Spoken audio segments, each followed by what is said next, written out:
All right, today we're going to dive into a really fascinating report about what happens when you just unleash a team of AI trading bots on real-world markets. And I'm not talking about some theoretical backtest. This was a live-fire experiment with real money on the line. We're going to look at what worked, what totally failed, and the absolutely insane coding grind that went on behind the scenes. So let's just start with a number. 1,104. What do you think that is? That's the total number of trades these bots made, completely on their own, over a wild 5-week period. We're talking about a non-stop pace of buying and selling across 9 different sports, all driven by algorithms. Which of course brings us to the million-dollar question. After all that frantic activity, did the system actually make any money?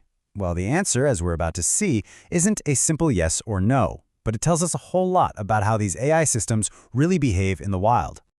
Okay, first up, let's talk about the good stuff. Let's meet the winners. Because this wasn't just one single AI, it was a whole team of specialized bots. And a couple of them, well, they were the clear all-stars. So first, meet the Moneyline bot.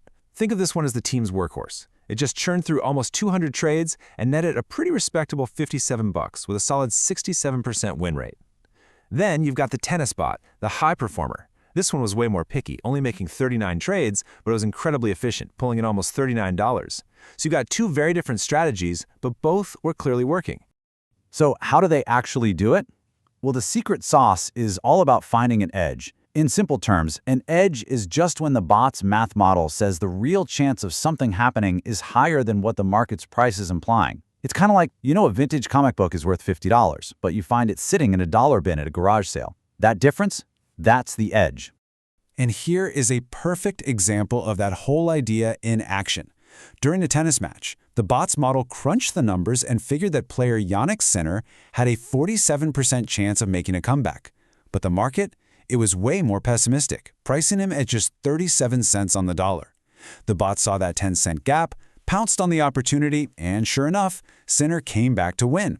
It's just a fantastic, real-world case of finding and exploiting that edge.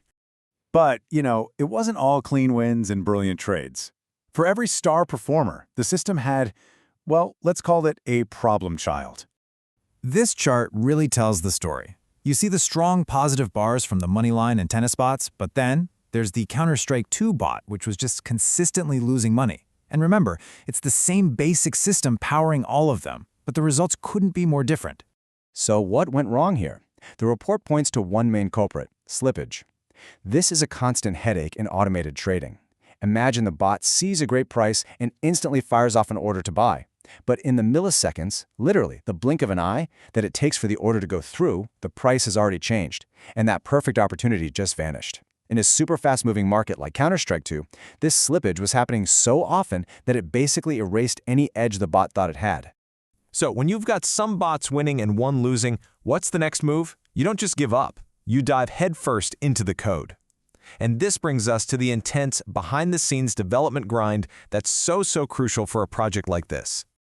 Just look at this timeline from a single week in April. It is a total whirlwind.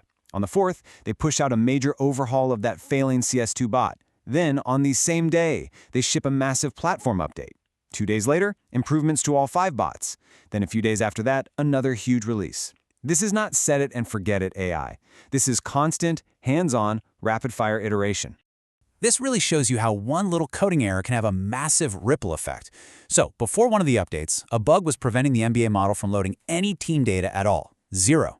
After the fix, with all that data flowing correctly, the model's error rate just plummeted by 44%. It's a crazy reminder of how a tiny change can lead to a giant leap in performance.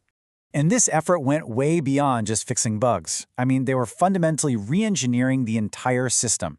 They merged all the bots into a single process for better risk management. They added circuit breakers, which is basically an automatic kill switch to shut a bot down if it starts losing too much money. They built out payment systems, hardened security, and they even published a full research paper on their work. This is serious, heavy-duty stuff. So, after 5 weeks of trading and that furious pace of development, what was the final verdict? Well, the report gives a brutally honest assessment of where everything stands. This table really gives you the perfect summary of how the experiment turned out. On the one hand, you have clear wins. The The Moneyline and tennis spots prove they can make money, and the underlying infrastructure is super stable. But on the other hand, there are big challenges left. The CS2 bot is still in the red, other sports are showing mixed results, and some markets just don't have enough data yet to be viable. It's a really clear picture of progress, mixed with some very stubborn hurdles. And all of that leads to the ultimate conclusion of this whole experiment. The biggest problem, the main bottleneck, isn't the code or the servers anymore. They've built a stable, solid system. The real, day-to-day battle is now a two-front war, constantly trying to improve the AI model's accuracy and fighting against those market frictions, like slippage, that just eat away at your profits. Which leaves us with this final thought to chew on. In an age where everybody's chasing some single, magical, perfect algorithm, maybe that's the wrong goal. Maybe the true, sustainable edge isn't the AI model itself, but having the platform and the process to constantly test, fail, learn, and improve, day after day after day.